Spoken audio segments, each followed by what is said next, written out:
bénéficier de bénéficier de l'autre côté. Il était jeune, non? Mais tant que comme il noté par institution, par jeune tout mon pensée, par vie va comment travailler. Et comme il jeune basa il bâtir, par jeune basa maïe était par jeune basa bonaboy. Mais ceux qui sont habillés dans marche dans ah jeune asa matir, jeune asa makashi. Mais tant que mi pas poste ya, pour anika bango. Ça distraction. Mukolo babilo ka ville mort ça qui est un point c'est fini. Oh ça distraction ba non événement. Yo opposani na Congo yo lingo comparer na Martefa. Oui. Opposani ni wa to traîner na Congo. Opposant sur le ka ba intérêt na. Nani? Opposant au senga ba vendre ba sofa ka ba poste. Pour na opposant. Asenga ki nani? Soka asenga ki manga OK, bobenga ki na nyasa. Et bon temps ba luka dialogue ba vendre. Mais tant bobenga ki na nyasa ke fa. Na benga ko mwana benga. Hein? Na ke na ke panda ke benga. Patu moko wana a travailler na Mobutu Nzambe. Alonga ba Mobutu et pas Musée Kabila le fils. Kabila fils so benga et prince. Forever. Kabila fils prince. Les locaux mis ko papa Félix Tshisekedi président Tshisekedi ba il so comme pana. Le biso ka kei ba OK plan et place ba on moko instable politique pour na ba intérêt na bango. Siko bino na kati ya union sacrée comportement o bande ba ile pesi basalaki neti na chika pa ko ke buka ba église catholique so ba désordre. Parce que l'église catholique a beau se faire affilier na ba makambu ya. Non, vous savez, on n'encourage pas les mal. Ceux qui m'abaissent il faut trouver la gamme. Bande ko na biso ya IDPS o basaki makambo to kaki esenge ba meka ko recadrer pe bango makambo. Beaucoup risquer qu'on perde des raisons pamba na ba désordre. Esenge li vraiment. Bonjour, bienvenue notre cher abonné de RTC Télévision. Merci na bino na soki. Ba o bozuta na bino liba couper ko na émission o victime d'honneur na kati ya chaîne na bino RTC Télévision. Je dis merci à l'honorable Kikatani, merci à maman Maïndou. Merci à Papa Mairie, merci à secrétaire Perman, à Patience. Je dis merci à Tison Yala qui se retrouve maintenant au niveau des bandes de Namassima Limba. Vraiment des bonnes choses à toi mon frère. Je dis merci vraiment à Binoya, surtout Mairie. Merci à Batoutou. Je dis merci aussi à Bénédicte Tokassia, la rose. N'a bébé Candy, vraiment je vous aime beaucoup. Au gros bisous à vous. Vraiment c'est le Congo, tout juste en Avélie Kianza. Tobimaki, Nabeni. Analyste politique moko ezamba liboso bomona na RTC Télévision mais ezamba la liboso te aleka na kati émission victime d'honneur parce que na ba chaîne juste les cas.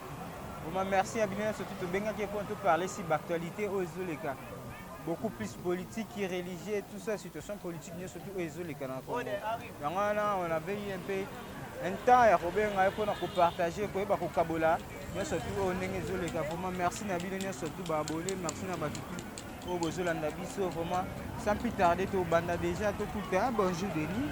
Bonjour de Copéro Moro. Bienvenue dans RTC Télévision. Et c'est vraiment partagé comme on a été émission victime d'honneur raison qui sous son force parce que la version sous na RTC Télévision. RTC Télévision. Donc na ko bisaka na ba union surtout au balinga kande ko Denis Boulé analyse politique na bino.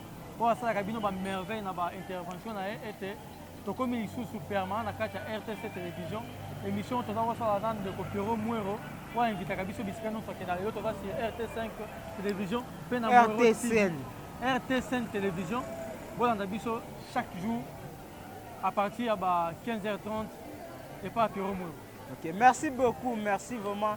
Ya binone surtout ko saki ana pona kolanda biso to me ko parler bobi ki Denis bobi ki to na matanga papa na biso mbiye.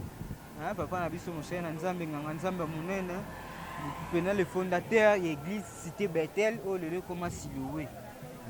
Papa Moïse Mbi un serviteur de Dieu na ba qualité nyo surtout atika ki biso vraiment père son nom papa lelo bazo déposer na musée mausolée mon quelque part na habité moi liloba pona papa ndenge atiki biso.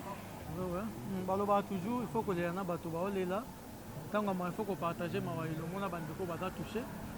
Nakobana liboso ko pesa condoléance nga na libota mobimba ya papa Mbiye oyo azaki bongo un serviteur oyo akamba bana ebele na mboka oyo pe atiki ba empreinte na ye na kati ya mokili vraiment il restera gravé dans la mémoire de tout Congolais donc eza eloko moko boya bien makasi bana bebisi nzambe bon na par rapport oyo etali matanga ya papa Moïse Mbiye ata vraiment pasteur oyo akambi bana ebele présent na kati ya mboka na biso.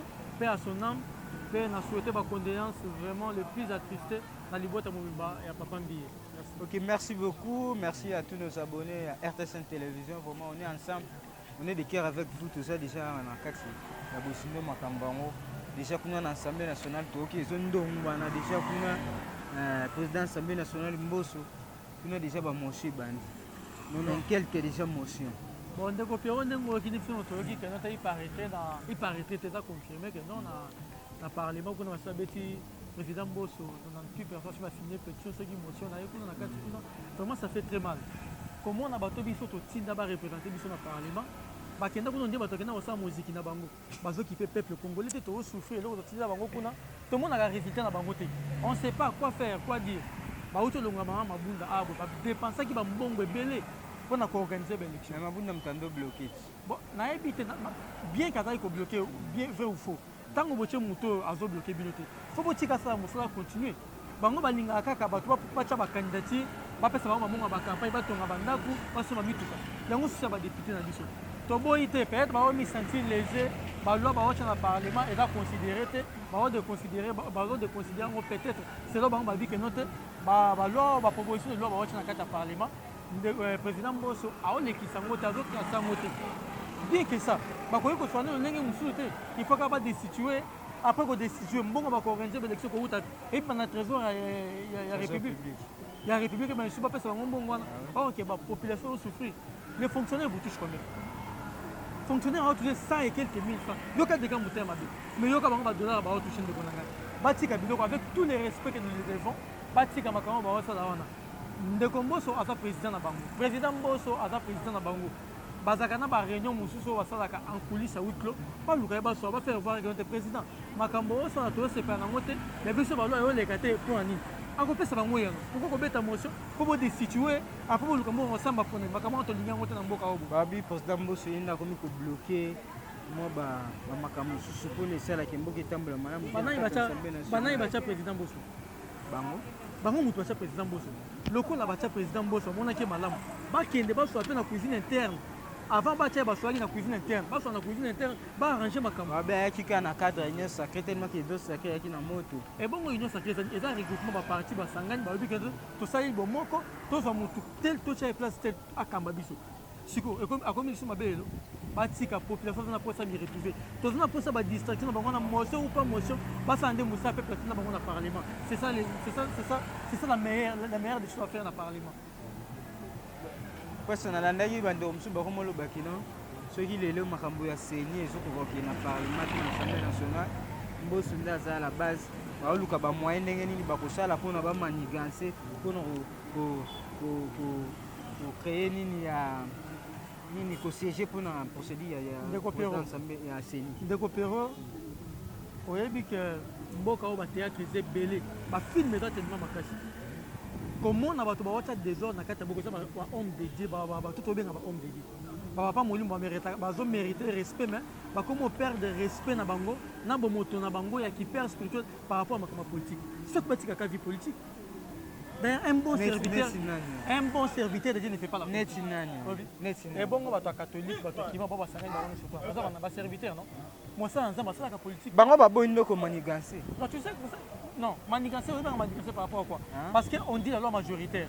Baza au nombre de 8, 6 bandimi, mais au bout de mais ça n'a pas raison valable. Papa, on appelle ça la loi majoritaire. Ngai na auto kenda ikunate. Tant on va ça lisanga na bango ba groupe ya ba église on a ko zalaka na auto. C'était leur convention ba yokana ki to ko zalaka 6 pour na ko départager ba homme politique. Ceux qui 6 bandimi, des baboy. Il faut ton dima oh est majoritaire, c'est 6. C'est que ndeko kandi befo za entériné ndeko kandi ma faut za entériné parce que si soit na bandimi pas sa majoritaire ozo apuyango parce que yo sa montagne sacré papa lobi ah na zo makambo eza sincère eza question union sacrée te tonité parce que bino bonzimaka te bino bolobaka ndeko Pierrot mo yo otanga kelasi balobaka la loi majoritaire quand on parle de la loi majoritaire c'est quoi toute une majorité peut faire tomber un état par ignorance. Non, c'est pas par ignorance. Bah l'ignorance à l'Ikamboumou va faire tomber. Qu'est-ce que toi tu appelles l'ignorance? Dans chaque vie politique, il y a toujours ceux qui sont pour et ceux qui sont contre. Il y a ceux qui sont pour leurs intérêts et ceux qui ne voient pas leurs intérêts dedans. Mais ça veut dire la majorité, voilà la kanda comment côté. Bah c'est quoi bah la majorité c'est baza on a l'église de réveil, on a l'armée qui salite na ba musulman té. Baza pour l'intérêt à la population. Papa en lobby hein. Biso tozo basala nzambe tocha bango pa départager ba homme politique. Kasi yango ngape na tuni. Ba o kadima baza pour l'intérêt population. Papa na biso en lobby était Kasi yo zone tu makeba sala ça veut dire ça pour l'intérêt population. Bazaki 8. Na 8 6 ba poni kadima de ba tikali na bango baza minoritaire. C'est que la loi majoritaire prime. Tozu côté 6 1. Bon, faut pas entériner côté 6 et jusqu'aujourd'hui ça bloque pourquoi? Ça bloque de copéro. Omoni avant équipe comme na phase finale. Babanda na tour préliminaire. Ndeko kadima wuta ki na zo la ta ko imba la mo na phase terminale té. Abanda quelque part. Ils ont commencé par l'étude du dossier d'un chaque dé. Batangi dossier ndeko batangi ndeko ti ba komi na place entérinement. Comment kaka na mo entérinement bango baboya. Mais l'église catholique ba ko comprendre que na procédure ba komi manigance les cas to mekana ko zonga. Parce que bilo boboya point. Il fallait qu'il pas comprendre manigance dès le départ. Mais non to komi na sukata. Non ba komi na sukata. Na personne exemple ya ba équipe. Équipe moko te comme na phase finale sans commencer par quelque part. Au moins avant ba commencer ba dossier ba tout non. Ouais après si dossier après ba étude de dossier. Mais ceux qui vont bêter super joueur mo bazaki na balakine. Ba club pe kita to mona mazembe ba longola ki anga to mona ipe problème ya mkutu awa na kabu score pe. Kabu score pe kita. De kopero mo moi makamba mboka eza ba aventure te. Mboka eza on dirait. Mais na pese exemple la foot parce que yo mto mingi. Zoto eza lokola et nini politique on est sensible. Et ça le quoi en autres monsieur pour ça dit qu'à erreur BBC tout. Il a fallu dès le départ parce que spécialiste en la matière. Il fallait pas étudier dossier à mouton ba que noter mouton ça boya ça avant comment était pas entérinement. Mais tant que vous travaillez déjà beaucoup n'était pas entérinement, vous changer brusquement ils sont la carte. Ils sont la carte de konanga. Ils sont la carte et puis va député dans biso. Et donc on a aussi na bango ça quand même on peut dans motema bobu. Totina bango na parlement pour la population. Pas comment na parlement comment ça monter na bango. Comment ça mais député wana yo zo le ba. Ba député yo zo le bina ba député ine sacré. Dans le bien union sacrée ou pas. Mboso aza union sacrée. Peuple latina bango na parlement pour la union sacrée pour la mukate pour la cacheté pour la FCC. Atinda bango ba le belakande peuple. Mais ba comment kuna papa obi ko ba élection ezani. Tant ba oluka ba élection wana. Soko poster candidat faut faire la campagne. Campagne aussi mi c'est moi 5000 abati bri kandako. Aussi c'est moi 10 000 après ka. Ce que passe la population là. Batika ko maninga c'est pas la musala na kimia. Ndeko mboso bango ne ba chaye place wana. Ba benga ye na réunion moko a huis clos ba yo kana ba union sacrée bango tout. Ba yo kana ba so ba yo kana de papa. Makambo osa to se pa na ngote. Tala to lingi ba loi na biso to proposer dans le parlement et les kaka. Mais ba wacha motion par rapport à quoi? Population to na posa ba motion wana te. To za na posa ba motion na kata. Omoni peuple quand on tient bango na parlement, atena bango pour na makambo na ba motion te ba ni tout ça te. To za na posa ba ça la musala peuple à vivre bien. Au moins. C'est ça la chose la plus importante. Ouais, que même na makambo d'argent alimentaire, ba député ba na ba population be sima na bango ba na ba base. Pourquoi pas mobiliser ma base na bango te ba tomboka pour na kocha ba. Mais la muka déjà bandi, Les 15 mars, la muka annoncé les marches ni les 15. La muka zo revendiquer ba intérêt na pour na pouvoir avoir bokozi. Souci na ngwana la muka souci na ngwana. Te na makamba seni. Et puis eloko na ko. Aboy seni moko boye apoche ya mutu. Na lobia. Et bongo somo bato zo ke marche, to ke marche longo, tant ba bengi marche. Faut autant moko mais bato so ba kana ba jipo. Neti nani?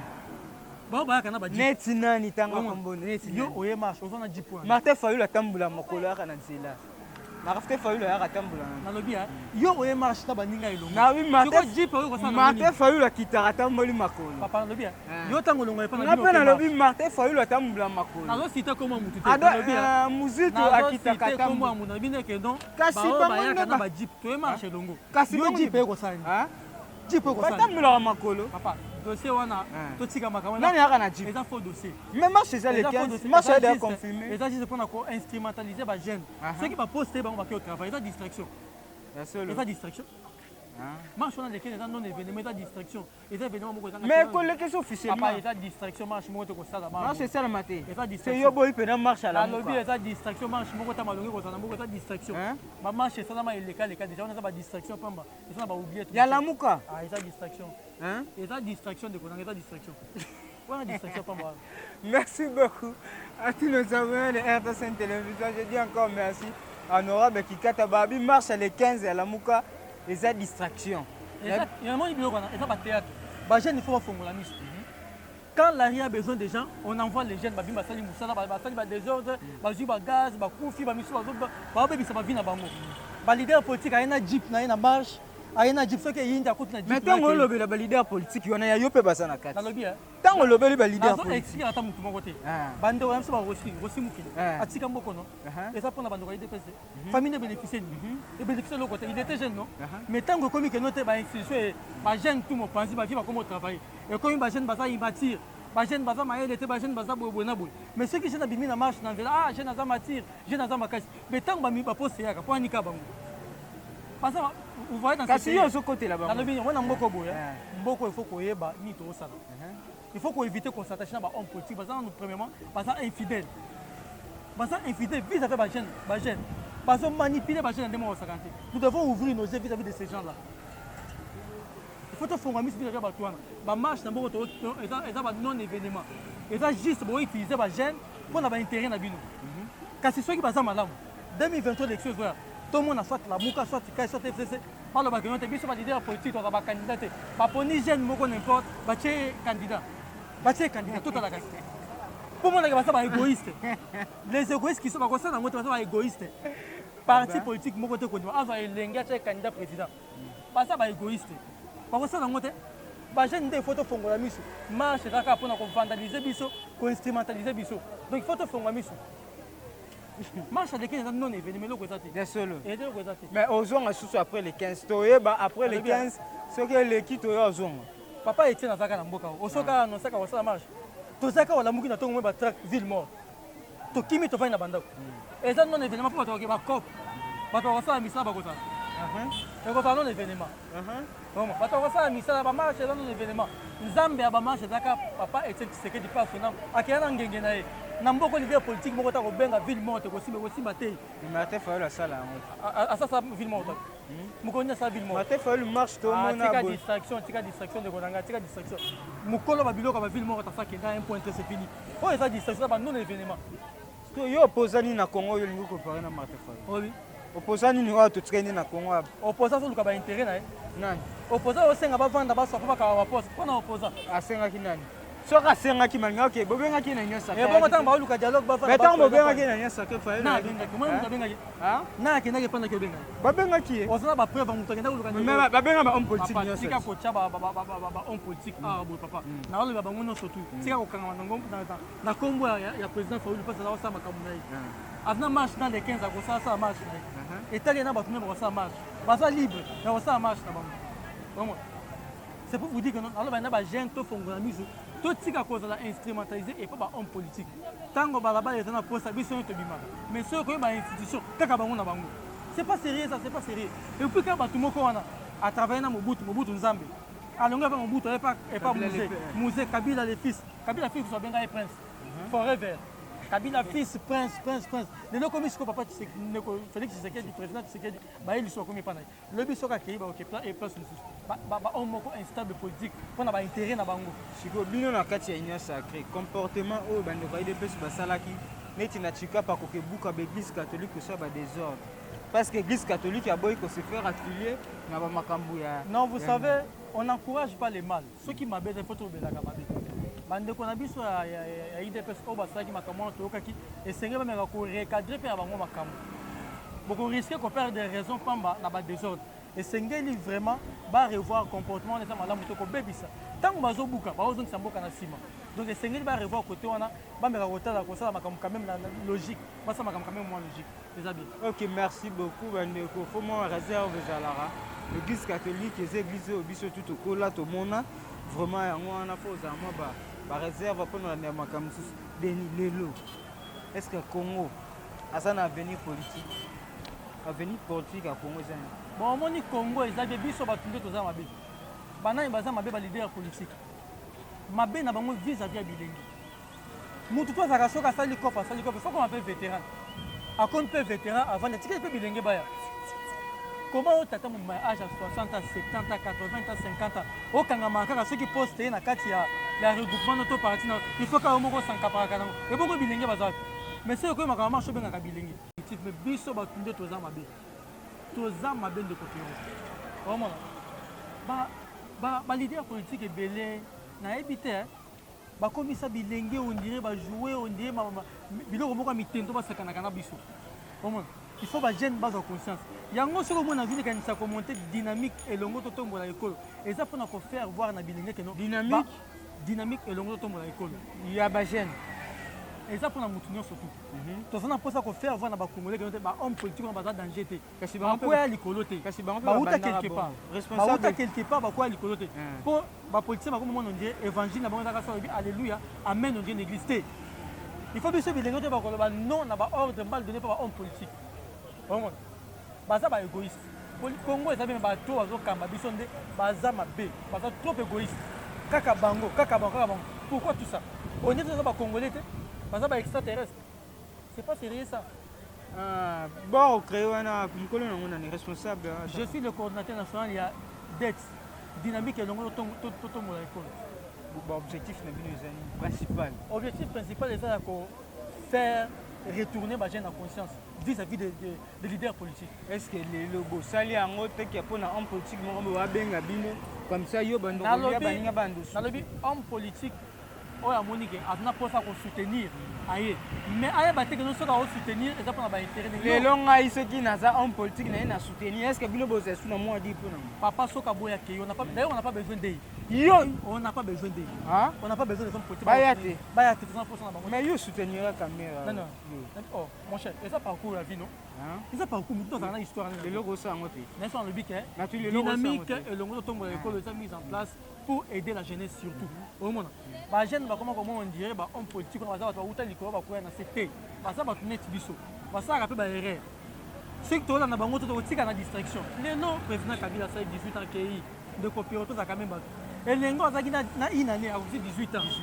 oyo président tshisekedi asali 10 ans akei okosi 28 ans okobénéficie nini oyo totikalaka na banzela bakeyele parci par là balobi basali non restons unis unité nde kosala ete tolongo yango dynamique elongo totombola ekolo esami mpona kosunga bilenge bazala na complexité devant bato wana nyonso tu ya minene bauta lola te baza bato neti biso il faut bazala décomplexé vraiment il faut faire des agences congolaises un être humain nouveau na sens ya nini ya vision nouveau na sens ya nini ya comportement na komonela makambo. Qu'est-ce que vous avez déjà réalisé? Bon, dynamique elongo totombola ekolo nous sommes presque à la fin, il y a des objectifs qui sont assignés. Je crois que ce retour officiel est annoncé bientôt là. On va s'en informer. On va s'appeler parmi les journalistes.